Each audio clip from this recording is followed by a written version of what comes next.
নমস্কার বন্ধুরা, আবার একটা অনেকদিন পর একটা ভিডিও নিয়ে চলে এলাম। যদিও আমি রেসিপি শেয়ার করছি না, একটা ভিডিওটা আমি শেয়ার করছি। যেহেতু আমি আমার ভাইয়ের বাড়িতে এসেছি, তো আমার ভাইয়ের বউ দেখুন রান্না করতে ব্যস্ত। কী রে, কী রান্না করছিস? তো মাটন কষা আর বিরিয়ানি করছে। কেননা ভাগনা ভাগ্নি ভীষণ ভালোবাসে, আর ও রান্না করতে ভীষণ মজা পায়, আর এত পরিষ্কারভাবে রান্না করে ধারণার বাইরে। তো আমিও সেই সুযোগ ভালো একটা ভিডিও বানিয়ে নিই। ও বলছে, দিদি কী করছো? তুই তোর কাজটা কর না। তো দেখুন কি সুন্দরভাবে পরিষ্কার করে। আর যদিও আমি জানি না কী কী দিচ্ছে।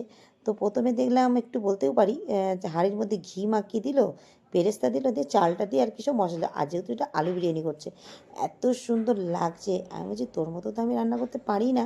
তো যদিও, তাই আমি ভাবলাম তোর সাথে একটু দেখেই নিই কীরকম করে করছিস। তো আমি আর কি মেরে বলছি, কী রে, একটা কন্ট্যাক্ট নেবো নাকি তোর জন্য? তো বলে, দিদি তুমি যে কী যে বলো না, আরও খুব মজা পায় রান্না করে সকলকে খাওয়াতে। আর ভীষণ পরিষ্কার, ওর হাতের রান্না উফ, জবাব নেই। ও সত্যিই খুব সুন্দর রান্না করে। আমার ভাইয়ের বউ তো, বলে বলছি না, ও সত্যি খুব সুন্দর রান্না করে। তো দেখুন কী সুন্দর লুকটা করেছে। তো খুব টিপটপ সব সাজানো হয়ে গেছে। সাজানোটা তো দারুণ দেখতে লাগছে। আমি সত্যি কথা এত সুন্দর পারি না। তো ওকে আমি বলি, তুই মাঝে মাঝে আমার থেকে একটু সুন্দর রান্না করানো শিখিয়ে দিবি। তো দেখুন, ও ভাগনা ভাগ্নির জন্য মজা করে রান্না করছে। হয়েও গেল ডেকোরেশন করা, দিয়ে এবার ও মুছে নিয়ে গ্যাসের দম দিয়ে বসিয়ে দিল। তো অলমোস্ট বিরিয়ানি রেডি। লুকটা দেখুন কি তুখর লাগছে, হোটেলের থেকেও দারুণ। আবার মাটন কষা উফ, জবাব নেই। আর এদিকে তো ছেলেরা আমার লাফাচ্ছে, আর আমার ভাইকে খেতে দিয়ে দিয়েছে, আমার মেয়েকেও দিয়ে দিয়েছে, ছেলেকেও দিয়ে দিয়েছে।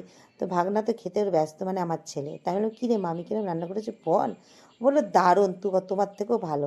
আমার মেয়ে তো সেলফি তুলতেই ব্যস্ত।